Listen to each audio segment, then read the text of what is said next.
Bonjour, bonjour, bienvenue sur le plateau de Bâti Journal TV. Nous sommes à Nancy, nous sommes au forum Bois Construction et avec moi deux ingénieurs et un architecte et nous allons parler grande dimension. Alors on va voir quelle est cette grande dimension. Monsieur Olivier Facio, bonjour. Bonjour. Vous êtes architecte, oui. L'agence BFV, vous nous la BFV, c'est ça. Voilà, vous nous la présentez, l'agence, un petit peu. Bocabeille Faciovio, c'est deux agences qui viennent de fusionner, l'agence Bocabeille, l'agence Faciovio, voilà, donc pour répondre à toute la commande. Voilà, ce qui pour être sur un large spectre. Un large spectre et essayer de construire justement des grands bâtiments. Des grands bâtiments et si possible en bois. À côté de vous, monsieur Jérôme Duru, bonjour. Prenez votre micro. Vous êtes ingénieur structure chez Artelia. Artelia, une rapide présentation. Artelia, un groupe d'ingénierie TCE, regroupant aujourd'hui quasiment 5000 personnes, avec des spécialistes dans tous les corps de métier qui touchent au bâtiment. Et face à ces nouveaux enjeux de grande dimension, des équipes prêtes pour répondre à ces challenges. Et vous en faites partie en tant qu'ingénieur bois. À côté de vous, un autre ingénieur, monsieur Antoine Roux, bonjour. Bonjour. Vous appartenez à Charpente Concept. Est-ce que vous pouvez nous présenter Charpente Concept? Oui, Charpente Concept, nous sommes un bureau d'études structure spécialisé dans la construction bois. On existe depuis maintenant bientôt 30 ans et depuis le début, on est vraiment spécialisé bois. C'est Thomas Buchy, maître charpentier, qui a monté le bureau il y a 30 ans. Aujourd'hui, on est 30 personnes réparties entre la Suisse et la France. Voilà. Voilà. On va commencer par vous, monsieur Facio, et je vais vous poser une question qui, comme ça, puisque c'est le thème de notre émission et le thème des ateliers auxquels vous avez participé ce matin. Le bois et la grande dimension, qu'est-ce que ça veut dire pour vous? Qu'est-ce que ça évoque? Alors déjà, je vais répondre que le bois est bien dans toutes les dimensions, la petite, la moyenne et la grande. Il n'empêche que le bois, contrairement à ce que l'imagerie pourrait faire penser que ce serait un procédé artisanal avec la scie, etc., c'est un procédé industriel, même sûrement plus industriel que le béton. C'est peut-être pour ça qu'il a été développé en Allemagne et dans les pays, les rois de la machine-outil, hein, du robot. Et donc, en tant que procédé industriel de préfabrication, il est hyper adapté à des grandes séries, donc à des grands bâtiments et à des rapidités d'exécution. C'est ça, l'un des principaux avantages est la possibilité de travailler en grande dimension. En grande dimension et dans une très grande précision. Dimension, précision. On va parler d'un grand bâtiment, d'un bâtiment qui se trouve à Saint-Denis. Est-ce que vous pouvez nous dire de quoi il s'agit? Alors il s'agit d'un immeuble de bureaux, d'environ 30 000 m² de bureaux sur R+7. Dont plus de la moitié, c'est-à-dire à peu près 16 000 m² ont été construits en plancher bois. C'est un projet qui date d'il y a 10 ans. Il y a 10 ans, je pense que les mentalités n'étaient pas tout à fait prêtes. On n'aurait pas pu se lancer là-dedans, surtout c'était une expérience de 30 000 m², ça fait un peu une grosse expérience quand même. Et la bonne nouvelle, c'est qu'en 10 ans, on se rend compte qu'aujourd'hui, je n'allais pas dire que c'est presque un bâtiment normal, mais c'est devenu quelque chose de possible, on l'a prouvé, et qui commence à se normaliser. Là, le bois, il est utilisé en plancher, vous avez dit, il est utilisé en structure également? Il est utilisé, c'est poteau, plancher, poteau, poutre, plancher. Poteau, poutre, plancher. Plancher et noyau béton. Et noyau béton. Donc façade, plancher. D'accord. Le bois, qu'est-ce qu'il apporte à ce bâtiment? En termes, pour vous, l'architecte, qu'est-ce qu'il vous permet, qu'est-ce qu'il ne vous permet pas? Alors, il permet beaucoup de choses.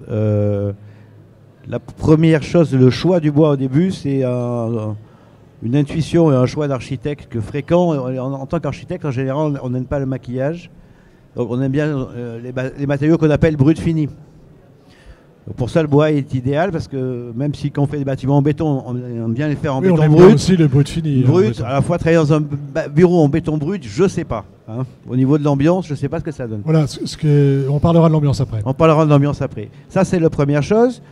Deuxième chose, c'est la qualité du fini. Là, on travaille au centimètre, voire au millimètre.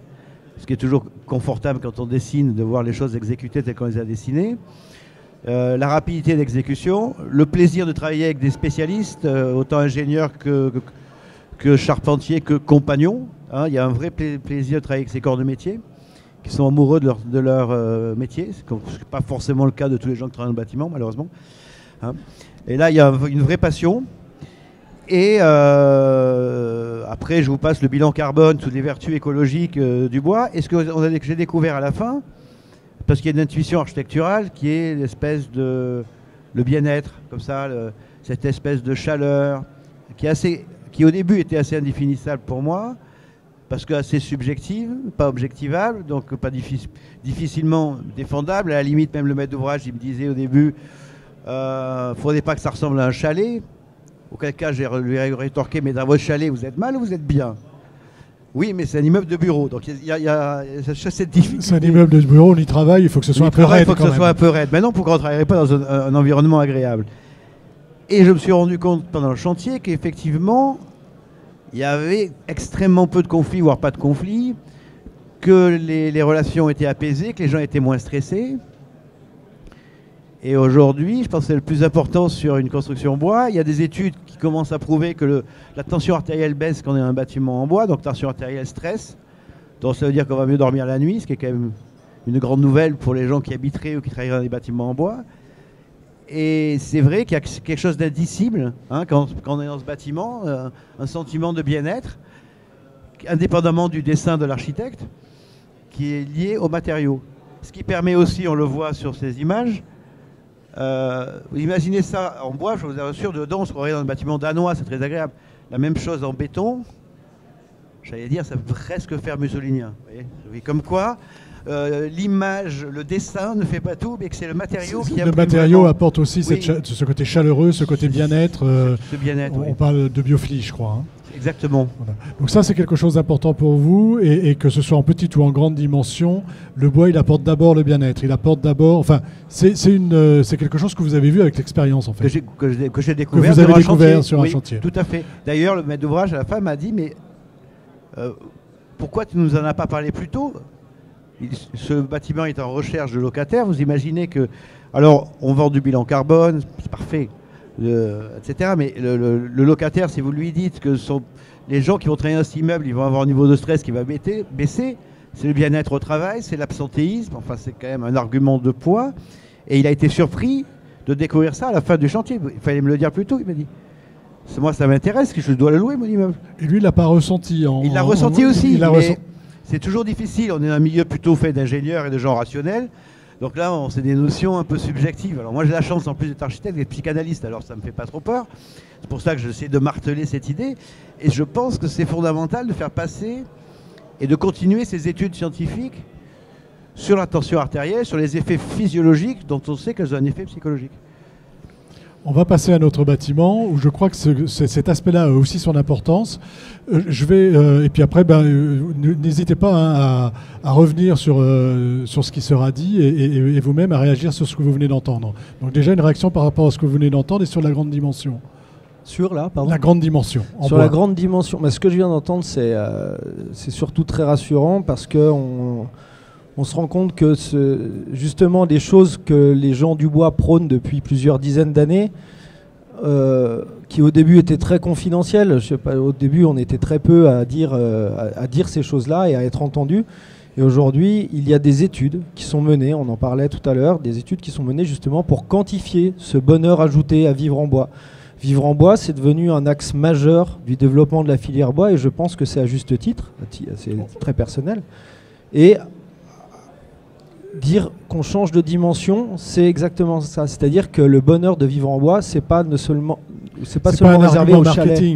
Non, c'est non seulement pas un argument marketing, mais surtout c'est pas réservé à la petite maison individuelle, au petit chalet individuel dans lequel on se sent bien. C'est-à-dire que ce changement d'échelle participe du bonheur ajouté du vivre en bois. Voilà. Ça veut dire qu'on devrait faire des hôpitaux en bois. Des hôpitaux, des salles de classe, des maisons de retraite, des logements. Je vois pas dans quel espace on devrait se sentir mal. C'est vrai.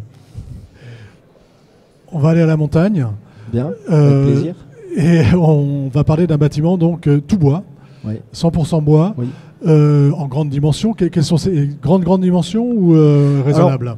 Grande dimension, je dirais que si on prend le bâtiment, la volumétrie du bâtiment en elle-même, on n'est pas dans l'exceptionnellement grand. On parle de 6 niveaux hors sol, sauf que on est dans du 100% bois, c'est-à-dire cage d'escalier, cage d'ascenseur, plancher, mur intérieur, et on a un mix de tout ce qui se fait de bien en construction bois, la préfabrication, le vivre en bois justement, c'est-à-dire des ambiances intérieures en bois, la rapidité de chantier, l'intégration de toutes les techniques dans des épaisseurs qui sont très contraintes, puisque le bâtiment n'était pas pensé pour être en bois à l'origine, il était pensé pour pouvoir être construit en béton avec des épaisseurs de parois de 20 cm. Prenez tout ce qui se fait de bien en bois, on essaye de mettre les bonnes techniques au bon endroit, on secoue et on fait un immeuble 100% en bois sur 6 niveaux. Voilà, alors vous allez m'expliquer comment on secoue. Donnez-nous un exemple de ce qui se fait de bien que vous avez appliqué là-bas et qui pour vous paraît essentiel lorsqu'on veut construire en plus grande dimension, mais je pense que la plus grande dimension, il faut le prendre en plus grande dimension aussi plus souvent. Donc qu'est-ce qui permet ça au plan technique? Un exemple. Un exemple, quand on prend les murs séparatifs entre chambres de l'hôtel. Donc je ne l'ai peut-être pas dit, mais quand on veut aller très vite et faire les choses très finies en construction bois, aujourd'hui on a la solution du modulaire, du tridimensionnel qui existe. Nous, le bâtiment que l'on a conçu ne permettait pas ce type de construction parce que géométrie trop tortueuse, voilà. Donc on ne pouvait pas le faire, on est parti sur du 2D. Mais on a pris le parti du maître d'ouvrage, quand on lui a expliqué que son bâtiment il pouvait le faire en bois et pas en béton, il fallait qu'on lui donne des garanties. C'est-à-dire déjà que son permis de construire, qui était valable pour du béton, je répète, des épaisseurs de parois de 20 cm, on ne pouvait pas le changer. Il était déjà au maximum du maximum. Donc il fallait qu'on lui garantisse que toutes nos parois feraient la même épaisseur. Il fallait lui garantir les mêmes performances statiques, acoustiques, etc. Et il fallait qu'on lui donne une valeur ajoutée. Et c'est là qu'on a dit la préfabrication au maximum, tu vas gagner du temps, tu vas t'y retrouver et en plus ça ne coûtera pas plus cher. Un exemple concret, toutes les parois intérieures entre chambres ont été préfabriquées chez le charpentier. On a cette structure, on a développé une structure décalée pour l'acoustique, etc. On a rajouté des couches de contreventement, des couches qui participent de l'isolation phonique. C'est quoi? C'est de l'ossature ou c'est C'est un système d'ossature dans lequel on a aussi, à l'intérieur duquel on a une structure en poteau-poutre avec des diagonales qui est intégrée, j'insiste, dans l'épaisseur de l'ossature bois pour ne pas prendre de la place dans le volume utile, dans la surface utile des chambres. Donc ces éléments ont été complètement préfabriqués chez le charpentier. Je répète, on a une structure primaire en poteau-poutre triangulé. On a une ossature secondaire qui sert de remplissage en quelque sorte. On a l'isolant. On a des éléments acoustiques et contreventants. Et au-delà de ça, on a joué le jeu de dire, l'électricien, tu vas aller poser dans l'atelier du charpentier tous les fourreaux électriques. Donc je répète, sur une géométrie compliquée, c'est-à-dire qu'il n'y a pas deux parois qui sont identiques. Et le charpentier viendra finir tous ces panneaux avec un panneau bois qui restera visible au cours de la vie de l'ouvrage, qu'il aura déjà lasuré en atelier, qui va protéger. Et tous les éléments ont été levés sur place comme ça. Que ce soit les éléments de dalles de plancher, de cloisons intérieures, de façade ou de toiture. Et ça, c'est le bois qui vous le permet. Et il vous le permet, y compris pour des bâtiments de grande importance. Aujourd'hui, et y compris pour des bâtiments complexes. Hein. On n'est pas. C'est ça. Ce qui est important de comprendre, c'est qu'on n'est pas on est dans de la grande dimension pour le degré de précision. Aujourd'hui, l'idée, ça va être de pouvoir réutiliser cette technique, de la diffuser plus largement et de pouvoir l'appliquer clairement à tout type de projet, puisqu'on l'a fait sur un projet compliqué. On peut le faire sur des projets. On peut le faire sur des projets plus simples. Voilà. C'est reproductible. Oui, c'est ça. Monsieur Duru. Artelia, vous êtes intervenu sur... Enfin, vous avez parlé de 3 bâtiments. Vous n'êtes pas intervenu que sur 3 bâtiments, mais vous avez parlé de 3 bâtiments sur cet aspect grande dimension. Déjà, même question, la grande dimension, ça évoque quoi pour vous quand on parle de bois? La grande dimension, c'est ce qu'on vient d'évoquer, c'est ce confort, ce degré de précision Et aujourd'hui, la construction bois, elle part à grande échelle. On le voit sur une réalisation en Haute-Savoie, on le voit sur des bureaux à Saint-Denis, on le voit sur du logement, on le voit depuis très longtemps sur des groupes scolaires qui étaient quand même à l'origine souvent et fréquemment construits avec ce matériau. Et on va apporter cette dimension de confort, cette dimension de précision, mais ça va au-delà de ça, c'est-à-dire que sur les chantiers, on va sur une dimension de rapidité, et tout ça, c'est à grande échelle. Aujourd'hui, la filière sait répondre, on peut en parler, il y a encore quelques freins réglementaires qui nous empêchent d'avancer un peu plus loin, mais on est là et on est capable de répondre, d'apporter une ingénierie globale qui regroupe les différents corps d'État dans un mur 2D ou sur un bâtiment de bureau. Donc la grande dimension, elle est tout à fait appliquée à la filière bois aujourd'hui, c'est de se mettre en capacité pour aller de l'avant. On a un gros projet qui arrive, c'est les JO 2024. Et là, Solideo a placé des objectifs qui sont très hauts en fourniture en bois, français j'entends, et de réaliser 100% de ces projets en construction bois. On peut le faire. Parlez-nous un peu d'un des 3 projets que vous avez présentés et de ces caractéristiques techniques qui font que le bois est bien adapté à la grande dimension. On peut reprendre le projet d'Accor, l'hôtel Joe & Joe, qui a été réalisé en région parisienne, où on voit une application du matériau CLT qui reste visible, la structure reste visible, comme tous les projets qu'on vient d'évoquer, et qui répondent aux exigences acoustiques d'un hôtel, donc des performances qui sont difficiles à atteindre, parce qu'on est sur des éléments légers, des structures légères, et il n'y a aucune phase humide, donc il faut compenser ça par des systèmes acoustiques multicouches, qui sont encore en phase d'essai, mais aussi de mesure. Et on voit qu'avec le monitoring des performances qu'on met en place, on atteint ces objectifs et qu'on est même au-delà. D'accord, donc que du positif, on va dire, sur cet aspect-là. C'est un hôtel. Comment vous réglez le problème acoustique uniquement avec le matériau, ou est-ce qu'il y a quand même derrière des choses plus complexes ? Le matériau bois a des propriétés intrinsèques qui font que seul, il ne va pas pouvoir répondre aux exigences acoustiques. Donc sur le projet Joe & Joe, nous avons fait le choix, lors des études, de passer sur une chape sèche. Donc un complexe avec des billes et des plaques en plâtre au-dessus. Donc là, on est sur 100% sec. On est 100% sec sur ce chantier. D'accord. C'est le cas aussi chez vous ?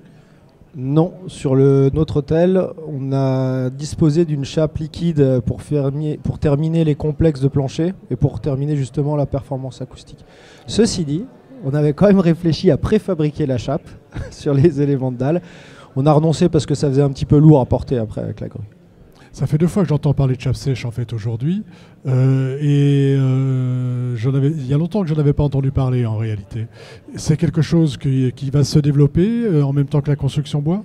C'est un peu... Les projets qu'on réalise aujourd'hui en bois sont des projets qui doivent être gérés au niveau de l'humidité.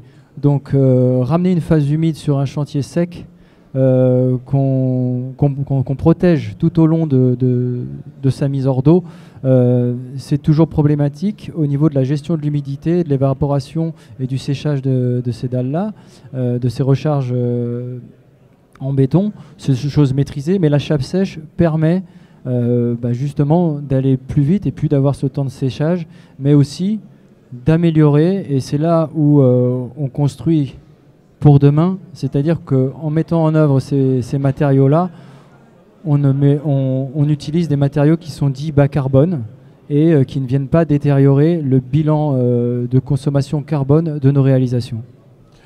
Sur les 3 réalisations, j'imagine qu'il y a des labels, des choses comme ça ou Oui, on a aussi beaucoup travaillé sur le bilan carbone. Alors, je suis meilleur sur les chiffres que moi et les numérotations et les A+, les 1, 2, je ne sais plus. Oui. Pratiquement, en plus du bois, on a essayé de travailler sur le réemploi. Donc il y a tous les faux planchers qui sont des des faux planchers reconditionnés et réutilisés. Et chose qui n'est pas comptabilisée, mais qui est quand même très important, il y a 500 mètres carrés de potager sur la toiture, qui est aussi Qui fait aussi partie du... qui fait partie du cercle du cercle vertueux. Du cercle vertueux, oui, tout à fait. Vous m'avez dit tout à l'heure, quand on se parlait avant d'enregistrer, que ça avait été aussi un chantier sans conflit. Oui, sans conflit. Alors, mis à part la vertu des entreprises avec qui on a travaillé, je n'ai pas dit que tous les chantiers de bois étaient sans conflit, malheureusement. Mais si, mais c'est vrai que moi, je fais quand même, malheureusement, plus de 30 ans que je fais ce métier, pour mon âge. Et c'est pas l'endroit que je préfère, le chantier, c'est quand même une zone de conflit, c'est pas toujours très agréable. Et là, franchement, moi j'y passais quasiment tous les jours. C'est pas même mon bureau, c'est un coup de bol, mais j'y passais tous les jours par plaisir. Par plaisir. Par plaisir, d'accord. Voilà. Et c'est très. Je crois aussi que c'est ce. Alors, pour ma part, quand j'ai présenté l'hôtel avec le maître d'ouvrage de l'hôtel, et il avait exactement le même discours, c'est-à-dire qu'il en est à son 6e hôtel, il sait ce que c'est qu'un chantier, et il a découvert cette nouvelle méthode de travail sur chantier. C'est pour ça que je dis qu'on révolutionne quelque part un peu l'acte de construire, parce que les problèmes, on les remonte dans la chaîne de décision, on les traite bien en amont, et le chantier, qui est très souvent sujet à énormément de conflits, de contraintes, de discussions sans fin, eh bien, se passe bien. Et c'est marrant parce qu'on peut même dire qu'à ce titre-là, le bois a non seulement une espèce d'aura vertueuse dans son usage en direct avec les usagers, que ce soit dans un hôtel ou un bureau, mais en plus, pendant le chantier. En chantier, on retrouve ce même effet bénéfique. Personne ne se pose la question de ce qu'il doit faire. Ouais. Il sait ce qu'il doit faire, c'est prévu, et on ne tape pas une impro permanente comme on le voit sur certains chantiers. D'accord. C'est pas grave, on fera un trou, ça passera. Oui, oui. Allez. D'accord, on fait plus de trous. Pas le droit. Dernière question. Là, on a vu que c'était bien, que c'était facile, que ça apportait du bien-être, mais il y a quand même peut-être des limites à la grande dimension. S'il y en a, quelles sont-elles? Aujourd'hui, j'en vois deux. La première limite, et j'espère qu'on va bientôt pouvoir passer outre, c'est l'organisation de la filière bois. Parce qu'on a annoncé de très très beaux projets, Jérôme en a parlé, on a France Bois, enfin on a les JO de 2024 qui se profilent. Il va falloir que la filière soit très forte pour répondre à l'enjeu. J'ai aucun doute sur le fait qu'elle y arrive, je suis très optimiste par nature et je vais continuer à l'être. Mais voilà, pour moi c'est une limite. Mais surtout aujourd'hui, je crois que le principal frein qu'on a, c'est que la réglementation n'a pas suivi l'essor de la construction bois. On est plusieurs acteurs à travailler depuis des dizaines d'années pour faire en sorte qu'elle le prenne, cet essor. Et maintenant qu'on y est, la réglementation ne suit pas. Et on assiste plutôt à un retour en arrière de ce qu'on peut faire en construction bois en France, alors que nos voisins, qui sont pourtant loin d'être des néophytes en matière de construction bois, l'Allemagne, la Suisse, eux, poussent vers la construction bois. Quelle réglementation revient en arrière? On a notamment les problèmes de réglementation incendie sont de plus en plus restrictifs. Il y a plusieurs projets qui ont été présentés ces jours dont le permis de construire est antérieur à 2017 et qu'on pourrait plus facilement, on ne pourrait plus faire aussi facilement qu'aujourd'hui. Aujourd'hui, il y a un vrai questionnement puisque les règles de sécurité incendie sont réfléchies pour des bâtiments en béton avec des objectifs qui sont ceux qui avaient été établis plusieurs dizaines d'années auparavant pour des bâtiments en béton. Et il suffit peut-être de changer un peu le prisme, de faire comme les Suisses, de dire on va construire en bois parce que finalement les assurances en Suisse poussent pour la construction bois parce qu'elles disent on n'a pas plus de morts dans un incendie quand l'immobilier est en bois. Et là vous prenez l'accent. Non, ça c'est mon accent au savoyard, faites attention. Hein. Je suis à la limite. Donc, premièrement, on n'a pas plus de morts sur un chantier en bois qu'un chantier en béton, enfin qu'un projet en béton. Et deuxièmement, quand on a réussi à éteindre le feu, eh ben, c'est 2 fois plus rapide et facile de reprendre le bâti en bois que de reprendre un bâti en béton. Donc, quand les assurances poussent pour assouplir les règles feu, ça veut dire que derrière, il y a quand même une réflexion qui tient la route. Donc, s'inspirer un peu de ce qui se passe en Suisse. Ce serait bien, oui. Je pense. Il y a vraiment, on est à la base le pays du béton. Donc le problème, c'est qu'on adapte on pense béton en construction en bois. Voilà. Donc il y a vraiment un hiatus. Si on demande au bois de faire la même chose que le béton, on ne va jamais y arriver. Donc il y a vraiment une révolution des esprits. pour demander au bois ce qu'il sait faire. Et au niveau feu, il sait aussi bien faire que le béton, mais pas dans la même case. Pas tout à fait de la même manière. On a une réglementation qui est liée au béton historiquement. Il faut faire sa propre réglementation bois. Monsieur Duruy, vous avez le mot de la fin sur cet aspect limite ou peut-être sur un aspect autre que vous voudriez développer. D'ailleurs, sur ce qu'on vient de dire sur le feu, vous le partagez ? Je partage tout à fait l'avis d'Antoine. On fait tous les deux partie de commissions et d'associations qui essayent de pousser cette réglementation vers ses limites. Et oui, je rejoins tout à fait ça. Quand on voit que on a des guides de référentiel qui tolèrent pas un iota de différence technique pour la conception d'une façade, ça devient problématique pour l'ingénieur parce qu'il doit imposer ça à l'architecte. Mais l'architecte, ça le limite énormément dans son dessin et dans son expression. Donc là, on touche véritablement à une limite architecturale, une limite d'expression et une limite de capacité. La façade bois, puisqu'on en parle, c'est des bâtiments en façade bois, il y en a depuis les années 40 et on n'a jamais eu de sinistre avéré sur ces bâtiments-là. Aujourd'hui, on fait hommage à M. Schweitzer pour son œuvre, la construction bois. Les premiers bâtiments que moi j'ai vus, c'était en la compagnie de Marie Schweitzer, un bâtiment de logement sur 3 niveaux, avec de la façade menuisée, en remplissage béton, sans bavette, et même voilà. Donc aujourd'hui, cette limite incendie pose problème sur la conception, sur la réglementation. Mais on avance et on va continuer, je pense, à pousser nos limites en construction, essayer de faire rentrer en ligne de compte les systèmes de protection actifs pour pouvoir avancer dans nos conceptions. Dans ce domaine, sachant que sans protection active, finalement, ça se passe bien quand même. Tout à fait. Merci messieurs d'être venus sur le plateau de Bâti-Journal TV. C'est une émission à retrouver donc sur notre site internet Bâti-Journal TV, sur le site de notre partenaire France Bois Forêt et sur le site bien sûr du Forum Bois Construction. Merci à vous d'être venus jusqu'ici. Merci beaucoup.